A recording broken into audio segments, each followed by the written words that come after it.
All year, the Half-Bloods have been preparing for battle against the Titans, knowing the odds of victory are grim. Kronos' army is stronger than ever, and with every god and Half-Blood he recruits, the evil Titan's power only grows. While the Olympians struggle to contain the rampaging monster Typhon, Kronos begins his advance on New York City, where Mount Olympus stands virtually unguarded. Now it's up to Percy Jackson and an army of young demigods to stop the Lord of Time. It is a momentous final book in the New York Times best-selling series. The long-awaited prophecy surrounding Percy's 16th birthday unfolds, and as the battle for Western civilization rages on the streets of Manhattan, Percy faces a terrifying suspicion that he may be fighting against his own fate.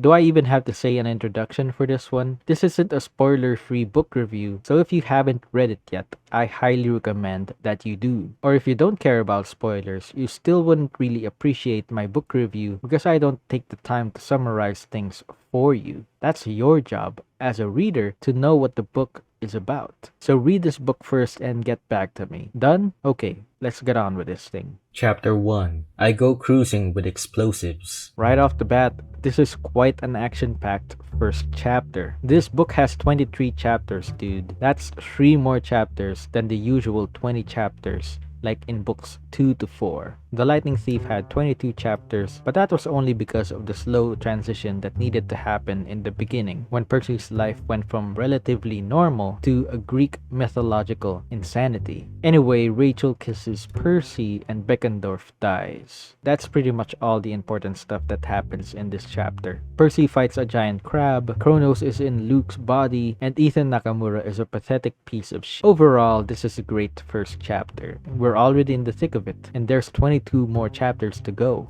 Rest in peace, Charles Beckendorf. You've become a victim of Riordan killing too many characters before they even get their time to shine, and become fully fleshed out characters. There's also Bianca, Castor, and Lee Fletcher. Who?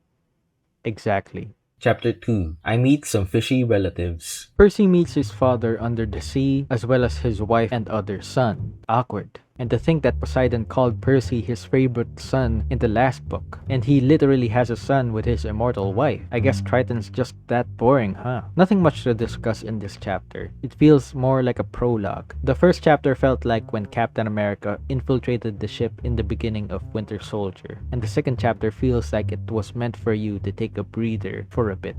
Chapter 3. I Get a Sneak Peek at My Death. You can really feel how serious everything's becoming with the War Council meeting in this chapter. Even before that, Percy returns without Beckendorf by his side, and Selina realizes that her boyfriend died in their mission. Plus, there's a spy, which I don't remember who it was anymore. I have a feeling that it might be Annabeth. Percy has an empathy link with Grover, so maybe Annabeth has an empathy link with Luke as well. Or maybe she often dreams about him, and through that, valuable information is traded unintentionally to the enemy's side. But that's just me trying to figure this thing out. There's no proof of it being possible, and if she was dreaming about Luke, she would have known a few things about his plans as well. She doesn't. So maybe it's someone else entirely. I don't know. Also, since Beckendorf died, nobody else was witness to Rachel kissing Percy in chapter 1, except for Blackjack. But he's a horse, and only Percy gets to talk to him, so no worries there. But still, that makes his situation with Annabeth much more complicated.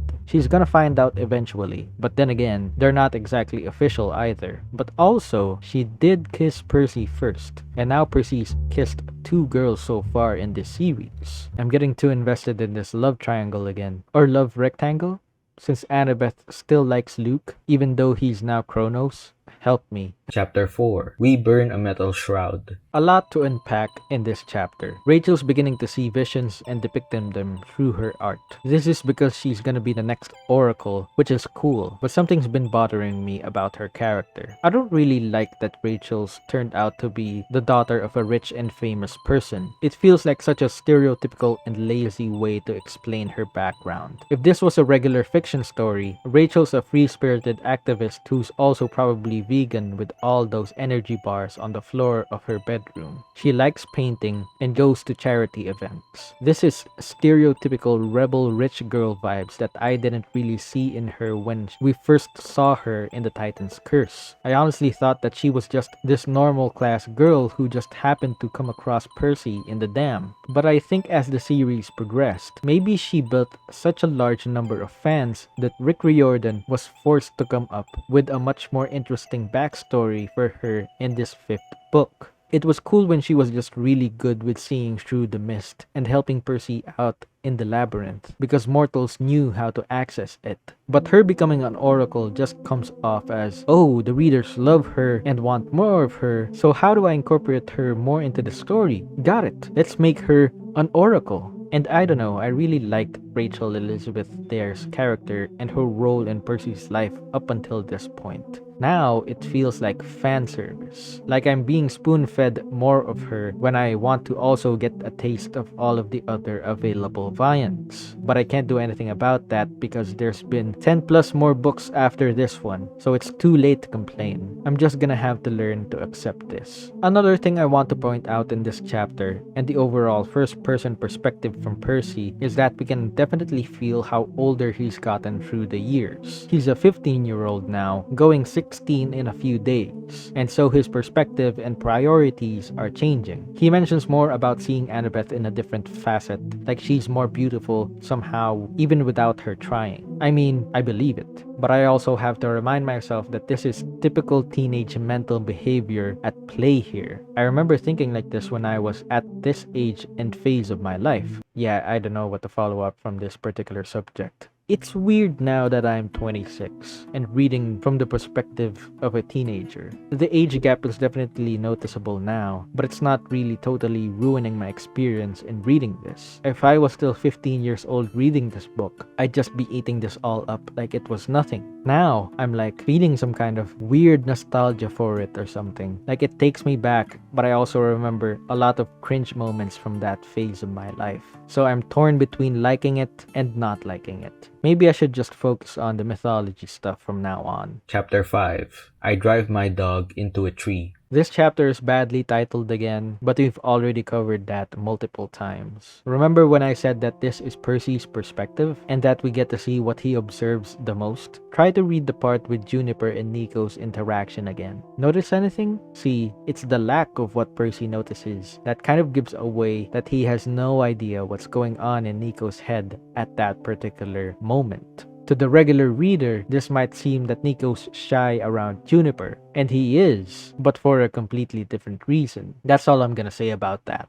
Percy getting angry when he remembers that Annabeth called him a liar in the previous chapter is really funny too, but he also doesn't fully get why she called him that and proceeds to prove her wrong by pushing forward with Nico's secret plan. And still he doesn't understand that that's not how he can prove to her that he's not a coward, but that's just how teenage minds work, I guess. Chapter 6. My cookies get scorched. I don't know if I've mentioned this already, but it's been a while since I've read these books. I only really got to the Son of Neptune with the Heroes of Olympus series, so that's as far as I can recall. Reading this specific chapter made me remember what Nico's plan actually is. Since I already warned about spoilers, Percy is basically going to dip his whole body into the river Styx, or the river Lethe. I can't remember which, but that's why they're going to the underworld. The purpose of this mission is to give Percy a fighting chance against Kronos. Once he dips himself into the river, he becomes invincible or invulnerable. I don't know which, but it wouldn't entirely be his whole body that's impenetrable. Much like Achilles' heel, Percy has to choose a small part of his body that will remain vulnerable. And if that small part ever gets stabbed or whatever, that sort of equates to a lethal blow that will kill Percy, regardless of how invulnerable or invincible he's become because of the river bath. I don't know what to call it, so let's just call it the river bath. Hestia appears in this chapter, and I like the callback from the first book. She's never really made an appearance in any of the other books, which is probably by design, since this fifth one is her moment to shine. Much like with every book in this series, the last Olympian is focused mainly on her. The Lightning Thief was focused on Hades and Ares, but more so with Ares. The Sea of Monsters featured Hermes but wasn't really focused on him entirely throughout the book. The Titan's Curse focused on Artemis and her hunters. The Battle of the Labyrinth focused on Daedalus and Hephaestus, with a little bit of Hera in there. And with the last Olympian, we have Hestia. May Castellum was probably in talks of being the next Oracle, but something went wrong. I don't remember what it was though.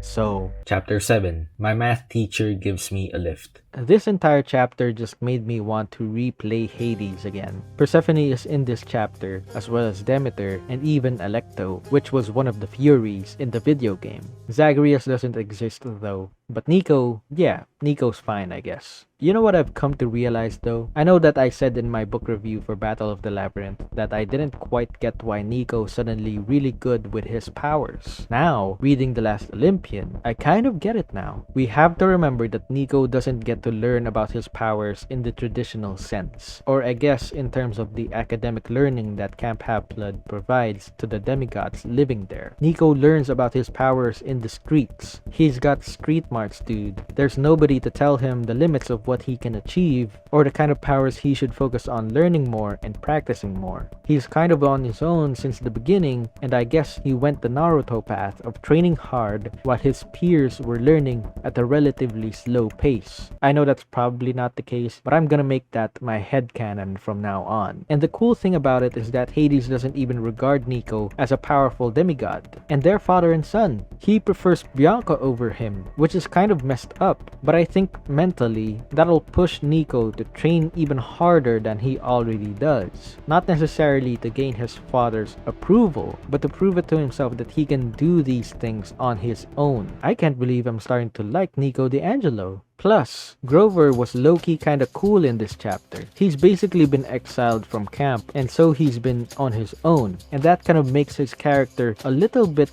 better than before he was exiled by the Cloven Elders. Previously, he came off as this codependent character who relied too much on his demigod friends, and followed the orders of the council because of this boring task of finding the lost god Pan. Now, he's basically on his own, with nobody to tell him what to do. He's taking more initiative, doing field work without the help of other demigods by his side. I mean, he did fall into a deep sleep because of Morpheus, but besides that, this is a much better Grover than the Grover who just relied too much on Percy all the time. Although he did only wake up because of Percy, but still, baby steps, I guess. Chapter 8. I take the worst bath ever. I didn't know Luke had dipped himself into the river Styx as well. What chance does Percy have then? Luke's technically still stronger since he's got Kronos controlling his body, but I have to admit that the whole river bath sequence was pretty awesome. It's like that scene in Avatar: The Last Airbender, when Aang was trying to open up his chakras and couldn't fully complete the ritual because he didn't want to lose his connection to Katara. Percy's tether to his mortality or humanity is through Annabeth, which is no surprise. They're basically endgame at this point, but still got quite a difficult journey ahead of them, especially in this particular book. Achilles appearing in this chapter wasn't something I remembered happening, but was pretty damn welcome. Haven't watched Troy yet. I only know Achilles through Hades. Chapter 9. 2 snakes saved my life. Okay. So in The Lightning Thief, Percy goes to the Empire State Building and notices the guy at the lobby reading a book with a wizard on the cover. That was a Lord of the Rings reference, not a Harry Potter reference, because the timeline doesn't add up on the books during that time. Anyway, this time around, Percy and a bunch of other demigods file into the lobby of the Empire State Building, and the guy at the lobby was now reading a big black book with a flower on the cover. That can't be anything other than New Moon. It's a Twilight Saga reference. I don't know why this needed to be pointed out, but there you go. Hestia showing Percy what was basically a flashback scene from Annabeth's life kind of screws with me a little bit. I get the purpose of showing it, but ethically, that's kind of messed up for Annabeth and for Percy. Annabeth hasn't really told her past to Percy for a justified reason, and Percy has never really intruded or forced her to tell that part of her past out of respect. It's because he probably feels like he has to earn enough of Annabeth's trust that she'll naturally tell it to him one day. But that whole idea gets destroyed because Hestia basically spoiled Percy with this important information. information. There was no consent to that, and I hate that it's for the progression of the plot. You done messed up again, Rick, but I can't do anything about it. So I'll just have to read your books with a little bit of annoyance and resentment from you. But I will still read it, out of spite, because I can't help myself. Hermes was a little bit different in this chapter. He's a little bit scary this time around, so you know stuff's getting serious. When one of the chill gods is getting angry, it's like when Spider-Man stays silent throughout a fight against one of his villains, or when Daredevil or Batman smiles at you. That's when you know that shit's about to go down. Luckily, George and Martha were there to pacify him, which is even funnier to think about. Chapter 10. I buy some new friends. This is probably the best chapter so far. It's the most epic, inspiring, exhilarating chapter I've read from this series. The whole time Percy was giving out orders to each of the cabins, I was thinking back on when Captain America was giving out orders to the policemen during the Battle of New York. This is giving me the same exact energy as that, and this book came out first before the Avengers, which is even better. Even just the arrival of Thalia and the hunters sent a jolt of electricity to my body, which only makes sense since Thalia is a daughter of Zeus, though she pledged to Artemis. The statues being established as Daedalus' automatons are an even greater bonus to this chapter. It's like that scene in Harry Potter where Professor McGonagall activates the Hogwarts statues.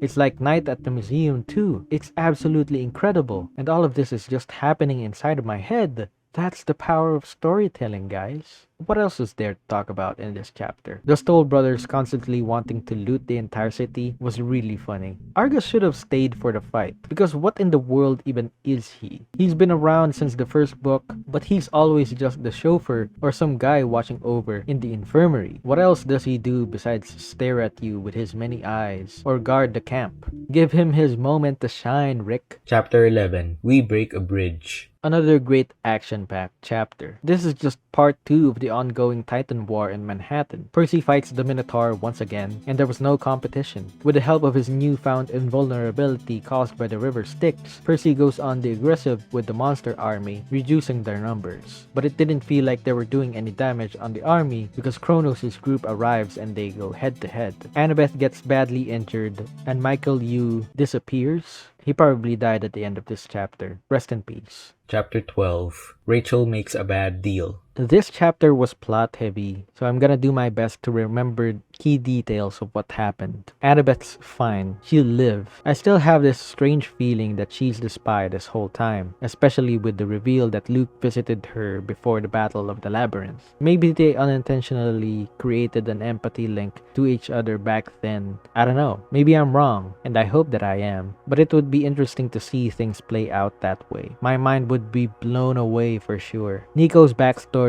was revealed here. We got to learn more about his mother and about the Oracle and the curse Hades brought upon her. And then there's this weird scene with Rachel, but that's only just set up for her becoming the next Oracle. Selena wanting to get back to camp in order to convince the Ares cabin was a nice little misdirect for the readers. If I recall correctly, she's gonna pretend to be Clarice under an Ares helmet and probably die within the next few chapters. I'm not really sure if that's what happens, but it would make sense for her character since Beckendorf's waiting for her in Elysium, as stated in a previous chapter by Nico. Chapter 13. A Titan brings me a present. This chapter was basically a Greek mythology refresher lesson for Prometheus and Pandora's story. I like how every time a Greek god or Titan makes an appearance in this series, it's not because they're just there to fill in the space. Well, sometimes they are, but in cases like these, it's more of using these iconic figures as lessons or symbolisms of some kind. And if you think about Greek mythology as a whole, at the very center of it all, fundamentally, the stories and myths are just lessons and warnings that our ancestors have passed down to us from a time when our understanding of how the world worked was so little. We as human beings created gods and deities to make sense of the elements and the seasons, making them take the form of humans like us so that we somehow have this closer connection to them. But in the Percy Jackson series, the Greek gods are taken more literally and of face value, but the lessons of the myths of old are still very much there, and that's just one of the main things I appreciate about this book series. The gods and the Titans should really stop giving out information to people without their consent. Prometheus pointing a finger at Percy's head in order to give him more information about Luke's backstory is just so disgusting to think about. It's for the plot, I know, but at least ask before you dump all of that info onto somebody. These deities really just don't get the concept of personal space. Chapter 14. Pigs Fly. Feels like I'm always just gonna say, this is another great action-packed chapter. For every chapter in this book that feels like it's action-packed. I'm not complaining, but I feel like when I look back on this review, I probably would get tired of hearing the same thing over and over again as well. But you know, that's just how most of these chapters feel to me. Percy fights incredibly well at this point that I have no reason to call him a Mary Sue as well, because of the curse of Achilles protecting him from lethal damage. The flying pig monster and the daedalus automatons killing it was a really cool thing to imagine in my head. The only real complaint I have with this chapter was how easy Hyperion was defeated. He didn't really feel like a titan to me, but rather just a pissed off god who wanted to pick a fight with Percy. Nothing stood out from his character, which makes it hard for me to differentiate him from the other titans that have appeared in the series. Shouldn't titans be a bit taller? Percy's fight with Hyperion felt like they were similar in height, which was weird. Percy never mentions if Hyperion was tall or whatever. He just mentions him as the guy he saw in his dreams. Speaking of dreams, Percy dreamt of Stellan's past, and how she became mad because she attempted to become the next Oracle. Nothing much to say there, but I do want to focus more on Thalia's conversation with Percy. She mentions how since Annabeth was so little at the time, that her perspective of Luke molded him to become a hero to her. That's why she's been so defensive of him, and why she still gives him the benefit of the doubt, and hasn't really gotten to accept that he's fully gone under Kronos' control. That whole thing only strengthens the chances of her being the spy. I'm still holding on to that chance, but if I'm wrong, at least I tried. I can't think of anybody else is the problem. Who else could it be that would make for a better plot twist, other than Annabeth? Nobody. Chapter 15. Chiron throws a party. This chapter has my favorite character in it. Guess who? It's not Rachel, unfortunately. Mr. D plucks out Percy's consciousness from the battle in order to have a chat with him in some bar where there's a party, all while he's under some rubble in another part of the battle. Think about it. Out of all of the demigods, he chooses Percy. I mean, Percy's the obvious choice since he's basically the one leading the demigod army, but does Dionysus know that? He's been busy with fighting off Typhon with the other Olympian gods. Why would he take time to gather info on what's happening with the demigods? But then again, we should always remember that most gods are all-knowing, and Dionysus said it himself that he can be at multiple places at once, specifically at around places where there are parties being held. Do you know what happened before he took Percy out of the battle? It was basically a party led by the centaurs, and so Dionysus probably felt power surging during that whole scenario. He'll never admit it, but Percy's probably his current favorite demigod. He could have brought in his son Pollux, which he also mentions in their conversation in this chapter. But no, he just asks Percy to keep him alive. That's favoritism at its finest. Honestly, I need at least one book that's focused on Mr. D. Apollo got 5 books centered around him being immortal. Mr. D, still in the middle of his punishment. You can still make that happen, Rick. Chapter 16. We get help from a thief. At this point in the book, I'm sort of feeling a bit of fatigue from all of the action. Like, it's been an action-packed chapter after chapter after chapter, and I love that about this book, but I also really need a little bit of a slowdown to the action. Every chapter does have that, don't get me wrong. Whenever Percy sleeps is an example, and I think he's been sleeping in every chapter since the start of the war. But still, those moments are filled with dream sequences of him learning about Luke's past, Stellan's past, stuff currently happening on the Titan army's side, stuff like that. The only recent breath of fresh air moment I could think of was the Dionysus scene. Other than that, it's either full-on action or full-on dream sequence. Rachel's part of the battle now, and she's showing more signs of being the next potential Oracle. The Ares children arrived to help in the fight, but Selena somehow fooled all of the Ares kids into believing she was Clarice, just by wearing her helmet and stealing her spear. Do the Aphrodite kids have the ability to take the form or likeness of other people? Or are the Ares kids just that thick-headed to see the difference? Was Clarice and Selena ever described to have any similar features other than they're both girls? They have different hair colors, different body types, and the Ares kids thought, yeah, that's our leader right there. She wants us to abandon our stupid pride and help in the ongoing war? Sure, why not?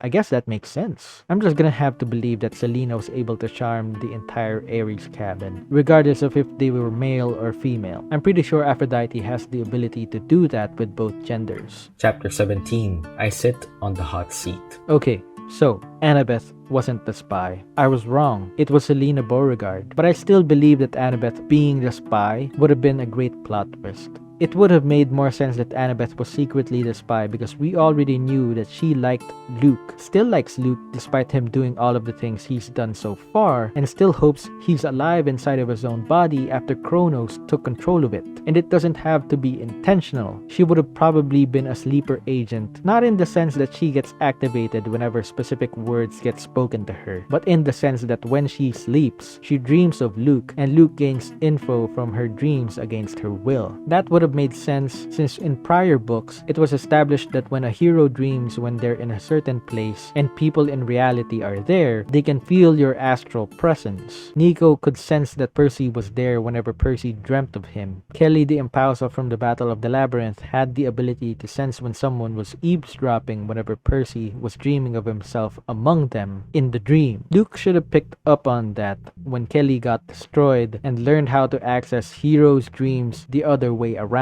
And the fact that Kronos and Luke are now sharing one body, the opportunity for that to happen was literally right there. You know why? In The Lightning Thief, Percy was constantly dreaming of Kronos. He didn't know that it was Kronos and assumed it was Hades, but that only proves my point. Kronos was already established at the very beginning to know how to manipulate heroes in their dreams. And somehow he didn't use that? He didn't try to reach into someone else's dream, particularly Annabeth's, and gain information there? Annabeth's mind is a goldmine of information. She's known to be the smartest half-blood in the camp, and she literally has the laptop of Daedalus's unfinished inventions on her inventory. That information is worth more than whatever Selena Beauregard could have brought to him. I'm so mad. The decision Rick Riordan sometimes does in his own books is it's infuriating. Chapter 18. My parents go commando. This was a quick chapter, so not much to talk about. Chiron's always gonna be a badass. I hope nothing happens to him, although I don't remember him being in the Heroes of Olympus books. Hades, Demeter, and Persephone joined the fight, as well as Nico. He's pretty badass too. I think he's a little too overpowered though, but again, that's because of his Naruto training. He can even stand up to his dad, which is probably the reason why he's being granted access to a lot of his father's abilities. Chapter 19. We trash the Eternal City. I didn't really expect this to be the final battle, but it was, and it was great. It was also sad.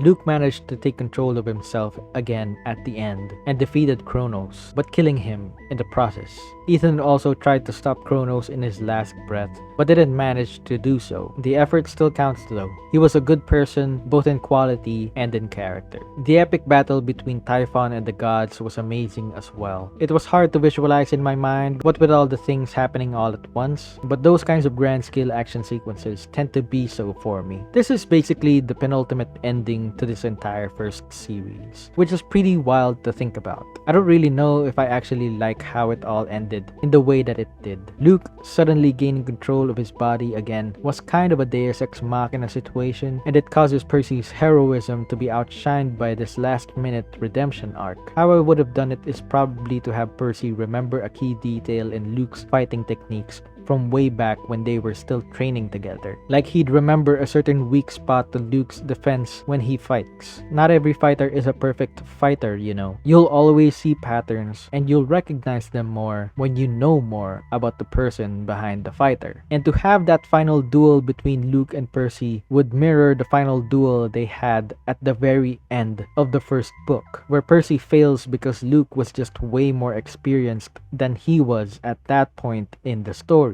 But at this point in the story, Percy's gone through so much, has learned so much through the battles he's faced, and was now probably at the same level as Luke at that point. Sure, Kronos did add to the danger level, but if we did keep the part where Annabeth manages to gain Luke's consciousness back with the things she did in this chapter, then there would have been room for a final duel between Percy and Luke. But you know, that couldn't have happened because Rachel said Percy's not the hero and Luke ended up killing himself, ruining the chance of a total climactic ending for Percy's character in this series. And maybe that's why there are like 20 plus more books to go through in this expansive series. Percy's just never gonna be able to be the ultimate hero, even in his own damn story. Chapter 20. We win fabulous prizes. I would say this is probably the most satisfying chapter in this book. In this series, rather. Percy getting to ask the gods that they acknowledge all their children is the exact conflict that needed to be resolved in this entire series. Like what Athena points out, it was a strategic disadvantage to them that they refused to claim most of their children, and that it was the cause of Kronos' rise to power once again. And to think that Percy asked this of the gods instead of accepting the gift of immortality is the best thing that his character has ever done so far. That's what truly makes him a hero of this story. If he chose immortality, it would have meant that he only thought of himself, but actively refusing it and choosing to let his fellow demigods be acknowledged and appreciated means that he has a lot of selflessness to him. It makes him noble to a high degree. I also love this chapter because we get to see all of the gods in the council. Hestia and Hades are present, which they weren't in the Titan's Curse. Hell, Hades doesn't even have his own throne in the council room and is only sitting on a spare seat. That's kind of humiliating, honestly. It's like the Olympian gods are asking for Hades to despise them even more. Yeah, I feel like this is such a rereadable chapter to me. It's a conclusion to the overall arc of these 5 books. Chapter 21. Blackjack gets jacked. There's this one line from Percy's conversation with Hermes that struck me the most. Hermes says that the gods aren't known to uphold their oaths, that they're forgetful, and someday they'll forget about the oath and disregard claiming their children altogether, all over again. I guess that's just how bad the Greek gods are at parenthood. Chapter 22. I am dumped. Percy gets dumped by Rachel because she's now the new Oracle. It's weird that Apollo just casually visits the camp in order to make Rachel the new Oracle and bounces once the job's done. It's also really funny how he handles hearing the new great prophecy. Like, yep, that's the new Oracle. We don't need to worry about that anytime soon. It probably won't happen in Percy's lifetime. Meanwhile, Rick Riordan's already plotting out the next 5 books like, Annabeth and Percy kiss. It's his 16th birthday. The prophecy came true. They get caught kissing by the other campers, they toss them to the lake, and they kiss underwater. The end. Wait, Chapter 23. We say goodbye. Sort of. an end to an era. It's of course not the end to the Camp Half-Blood Chronicles though, far from it. They teased the next great prophecy, Annabeth's worried about it, but Percy reassured her that it's probably not gonna happen for a newer generation of heroes. Oof. This was a great final chapter. It sets up things to come in a nice way for Camp Half-Blood. We're gonna see a lot more diverse cast of characters in the next 5 books, but let's save all of that for the conclusion. The last thing I want to note is the funny line Poseidon says to Percy about claiming his other children so that Percy has new cabin mates in the next summer. I don't recall there being any new Poseidon children in The Lost Hero or Son of Neptune, but hopefully there will be, although I doubt that we'll see them as main characters since Percy was already a son of Poseidon. And we gotta give room to the other children of the gods at the forefront of the story. This was a great conclusion to the pentalogy of Percy Jackson books. It fumbled a little bit with how the final duel happened, but that's just more of my personal opinion on the matter. It's good for what it is. It could have been better, but it was at least a good final duel. A lot of the chapters were action-packed. The majority of the book centered on the Battle of Manhattan, and I was just really thinking back on the very first Avengers movie. This was definitely better though, way better. By a small margin, but still better in my opinion. I don't know though if I would rank this book higher than book 3 and 4. Those books kind of feel like they could stand on their own to a certain degree. Book 5 feels like you can't really enjoy it without having read all of the 4 previous books. Although somehow, I feel like I could skip the Sea of Monsters entirely. Is the Sea of Monsters the Iron Man 2 of the Percy Jackson series? Am I the first person to say that? Anyway, I don't really have any other note to talk about. I probably mentioned everything in each of the mini chapter anecdotes anecdotes. Maybe the dream flashbacks were a bit plot-driven, but that was honestly needed. Hestia and Prometheus showing Percy flashbacks were a bit weird, but I still like Hestia's characterization here. I wonder if she'll ever be mentioned again in the next 5 books. Percy notices her among the campers in the final chapter, and nobody notices her except him. So maybe it'll have to make sense for her to appear again in the plot. Overall, Percy Jackson and the Olympians is a great series. The books. I'm only talking about the books here. Thanks for watching this book review. It's gonna take a while before I read the Heroes of Olympus series again. I'm gonna pivot to the other books I bought in the previous months, as well as the books I haven't read yet in my TBR pile. If you enjoyed this review, please leave a like and subscribe to the channel if you have not already. Share your thoughts in the comments. I'm sure a lot of you probably disagree with some of my opinions of this book, and that's okay. That's what this book review is for. I'm open to know your own thoughts regarding this book, as well as your thoughts on my other book reviews for the prior books I've read on the channel. If you can't wait to watch more of my content, then you're in luck, because I probably still have a bunch of members first content that you could watch if you decide to click the join button and become a member of this channel. I also have a gaming channel where I play video games and stuff, so be sure to check that out if you can. This is Elmo's Universe, and as always, I'll see you in the next one.